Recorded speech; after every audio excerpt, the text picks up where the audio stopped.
Assalamualaikum warahmatullahi wabarakatuh. Halo teman-teman, perkenalkan nama saya Inaya Derawati. Saya adalah mahasiswa dengan program studi bimbingan dan konseling pendidikan Islam Fakultas Tarbiyah Institut Agama Islam Negeri Syekh Abdurrahman Siddiq, Bangka Belitung. Video ini dibuat sebagai bagian dari tugas ujian akhir semester pada mata kuliah Teknik Laboratorium Konseling 1 yang diampu oleh Bapak Sabarudin MPD. Dalam video ini saya akan menampilkan simulasi layanan konseling individu sebagai bentuk penerapan teknik-teknik konseling sesuai dengan kaidah dan etika profesi konselor. Dalam simulasi layanan konseling individu ini saya menggunakan teknik penguatan. Selamat menyaksikan. Dah.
Assalamualaikum, Bu.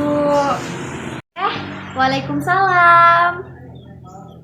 Ibu, saya Alia, kemarin yang sudah menghubungi Ibu. Oh, Alia ya yang kemarin sudah chat Ibu. Sini nak, ayo masuk. Sini nak masuk. Ibu, Kamu sama siapa ke sini? sendirian aja, Bu. Maju masuk. Ya, Ya. Nah, Alia kamu mau duduk di mana? di sini aja, Bu. Oh iya, duduk aja. Ya, Duduk. kasih, Bu. Ya, senyaman kamu ya. Baiklah. Kamu kesini sama siapa? Sendirian aja, Bu. Gimana hari ini cuacanya di luar? Alhamdulillah, baik. Oh iya, baik. Baiklah Alia, santai saja ya di sini. Di sini Ibu ingin bertanya. Di sini Alia tahu nggak konseling individu itu apa? Enggak tahu, Bu. Baiklah, Ibu jelaskan sedikit ya. Konseling individu ini adalah di mana ada dua orang. Yang pertama itu Ibu sebagai konselor dan Alia sebagai konselinya. Di sini Alia bebas mau bercerita apapun tanpa rasa takut. Kamu tidak perlu merasa dihakimi. Di sini Ibu juga akan menjaga kerahasiaannya dan Ibu janji tidak akan Ibu bocorkan kepada siapapun. Di sini Alia bebas mau bercerita apapun kepada Ibu. Ibu bisa mendengarkannya. Nah, gimana Alia? Kamu sudah mengerti? Sudah. Baiklah, kalau kamu sudah mengerti, coba kamu ceritakan apa yang membuat kamu datang menemui Ibu dan ceritakan apa yang akhir-akhir ini membuat kamu lelah. Begini, Bu. Saya tuh capek. Saya tuh capek karena harus dinilai harus selalu bisa. Gagal sedikit saja itu tuh saya ngerasa gagal gitu, Bu. Berarti kamu capek sekali ya akhir-akhir ini ya. Bukan hanya fisik kamu ternyata yang capek, tetapi pikiran kamu juga. Iya, Bu. Saya juga sering ngerasa kalau saya itu gimana ya, Bu ya. Saya sering membandingkan diri saya sendiri dengan orang lain karena saya melihat orang lain itu mereka di mata saya itu berhasil, bisa semuanya dan perfect lah gitu. Sedangkan saya tidak. Baiklah Alia, hidup di lingkungan yang penuh pencapaian itu memang melelahkan. Alia, dari cerita yang kamu ceritakan pada ibu, dapat ibu tangkap satu pola yang kuat, yaitu kamu ini merasa gagal ketika kamu melihat orang lain bisa mencapai tujuannya, dan jika nilai kamu turun, kamu juga akan merasa gagal.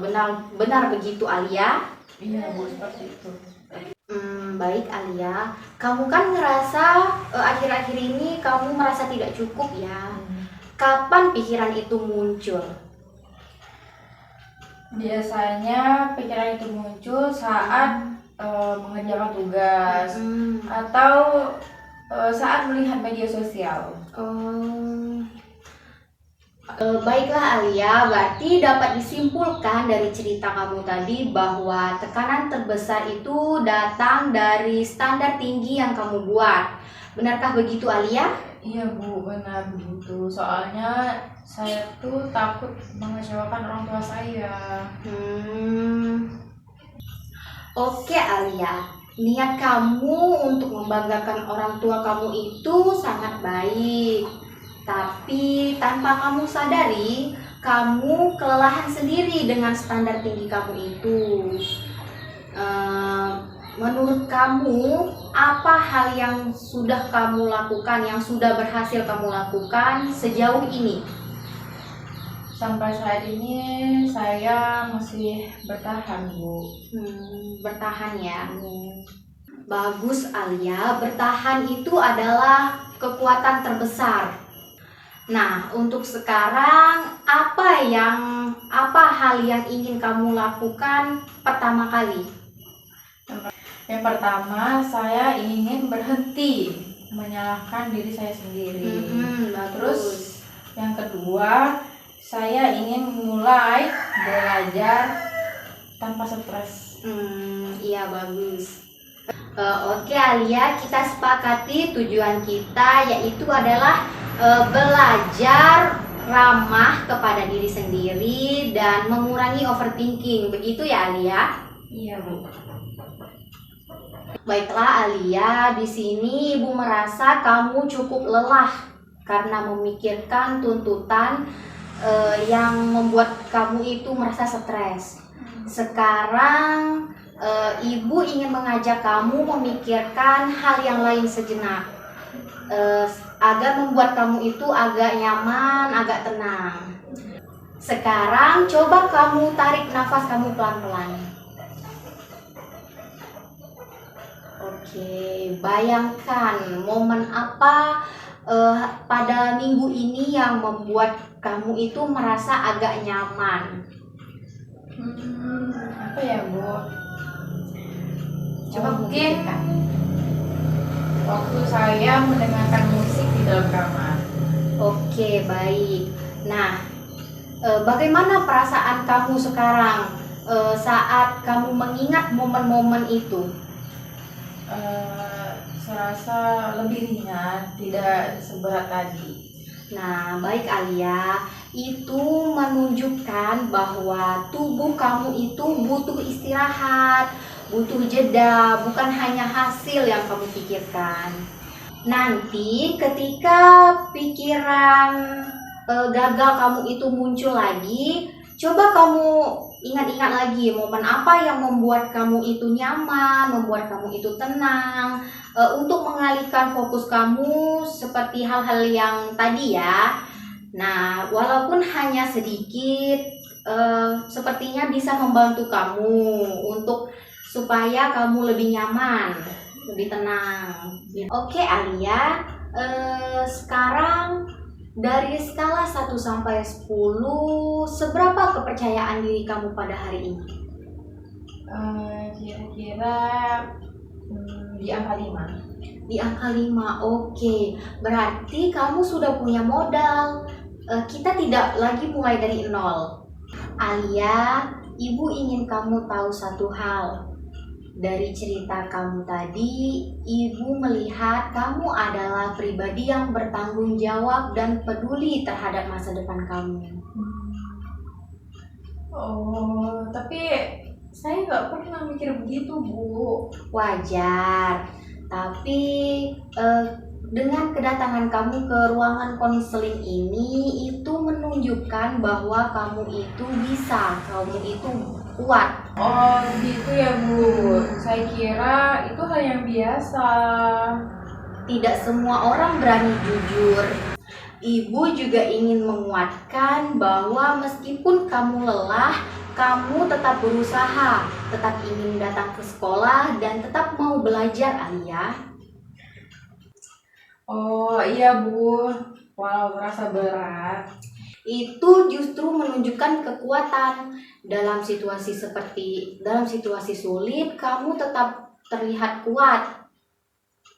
Saya baru sadar itu, Bu. Setiap langkah kecil yang kamu ambil, bahkan hanya mengakui kamu sedang capek, itu sudah sebuah kemajuan. Oh, saya jadi merasa sedikit lebih percaya diri, Bu. Pegang perasaan itu, Alia. Kamu punya nilai, bukan karena kamu harus jadi orang hebat, tapi karena kamu adalah diri kamu sendiri. Terima kasih ya, Bu. Sekarang saya lebih merasa dihargai. Sama-sama, Alia. Ibu yakin kamu pasti bisa melewati ini dengan cara kamu sendiri, dengan pelan-pelan. Iya, Bu. Alia, Ibu ingin memberikan sedikit informasi kepada kamu yang mungkin bisa membantu kamu memahami apa yang sedang kamu alami. Oh, boleh, Bu. Banyak siswa seusiamu mengalami hal yang sama, di mana tekanan akademik terlalu tinggi dan standar diri yang terlalu besar, sehingga membuat otak itu masuk ke mode kita harus sempurna. Jadi akibatnya pikiran jadi terus bekerja sehingga tidak pernah berhenti, yang sering kita sebut itu sebagai overthinking. Oh, jadi bukan hanya saya saja ya, Bu? Iya, betul. Secara psikologis, overthinking itu membuat tubuh kita ini cepat lelah. Jadi kayak kurang fokus, bahkan membuat kita itu merasa kita ini tidak bisa melakukannya, padahal kita itu sudah melakukannya semaksimal mungkin. Oh, pantes saja. Saya tuh memang ngerasa lebih capek, padahal nggak banyak aktivitas fisik. Betul, selain itu membandingkan diri dengan orang lain, terutama melalui media sosial, memperkuat rasa kurang itu. Padahal yang sering kita lihat dari orang lain itu terkadang bagian yang terbaik dari mereka, bukan proses atau perjuangannya, Alia. Oh, saya baru kepikiran, Bu, soal itu. Karena itu, salah satu hal yang harus kamu ketahui adalah belajar secara efektif. Belajar secara efektif ini adalah bukan berarti kamu harus belajar dengan waktu yang lama atau kamu memaksa diri kamu sendiri, tetapi belajar dengan ritme yang seimbang, di mana usaha dan istirahat itu kamu lakukan secara seimbang, secara sama gitu. Oh, berarti istirahat itu bukan malas ya, Bu ya? Bukan dong, Alia. Istirahat itu adalah bentuk tanggung jawab kamu terhadap diri kamu sendiri. Otak yang diberi jeda atau diberi istirahat itu biasanya malah bisa bekerja dengan optimal, dengan secara yang baik gitu. Oh,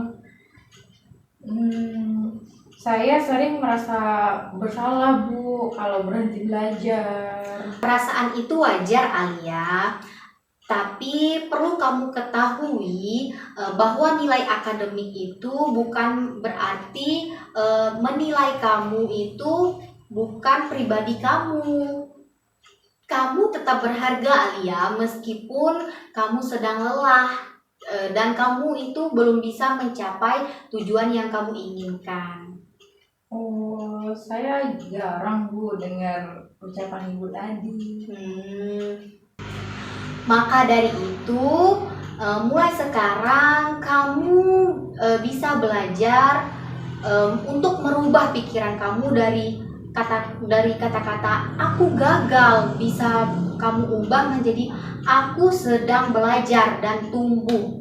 Itu bukan untuk membohongi diri kamu ya Alia, tapi itu untuk membuat diri kamu itu berpikir agar lebih sehat. Oh, oke Bu. Nanti saya mau coba Bu. Baik, itu bagus sekali Alia. Informasi ini Ibu berikan untuk kamu, bukan semata-mata menuntut kamu untuk berubah secara cepat ya Alia. Tapi Ibu memberikan informasi ini agar kamu itu bisa, tapi untuk membantu kamu memahami diri kamu sendiri. Alia, sebelum menutup sesi kita pada hari ini, Ibu ingin menyimpulkan apa yang telah kita bahas pada hari ini. Tadi kamu bercerita bahwa kamu itu merasa lelah karena terus menuntut diri kamu itu untuk berhasil dan takut mengecewakan orang tua kamu. Iya. Kita juga menemukan kata aku tidak cukup itu muncul ketika kamu membandingkan diri kamu dengan orang lain dan di saat kamu melihat media sosial. Hari ini kamu juga menyadari bahwa kelelahan pada diri kamu itu muncul bukan karena kamu lemah, tapi karena kamu yang terlalu keras kepada diri kamu sendiri. Kita sepakat bahwa tujuan kamu adalah belajar untuk lebih ramah kepada diri kamu sendiri dan mengurangi overthinking. Dan langkah kecil yang akan kamu lakukan adalah belajar bertahap dan memberikan waktu istirahat serta menggantikan pikiran negatif kamu itu menjadi kalimat aku sedang belajar, bukan gagal. Apakah kesimpulan ini sudah sesuai dengan apa yang kamu alami, Alia? Iya Bu, itu menggambarkan memang benar apa yang saya alami belakangan ini. Baik Alia, terima kasih ya kamu sudah mau jujur pada hari ini, pada sesi ini. Ibu ucapkan terima kasih banyak kepada kamu. Semoga apa yang kita bahas pada hari ini bisa menjadi motivasi kamu untuk kedepannya agar bisa menjadi yang lebih baik lagi Alia. Iya Bu, terima kasih banyak. Sama-sama Alia. Ya baiklah Alia, terima kasih ya Alia. Ya. Kamu sudah mau jujur dengan Ibu. Iya Bu. Oke. Ya, kamu hati-hati ya di jalan. Iya Bu. Nanti kalau kamu merasa kamu tidak nyaman atau ada sesuatu yang ingin kamu sampaikan, kamu jangan sungkan datang ke Ibu ya. Iya Bu. Hati ya kamu di jalan. Iya Bu. Dadah.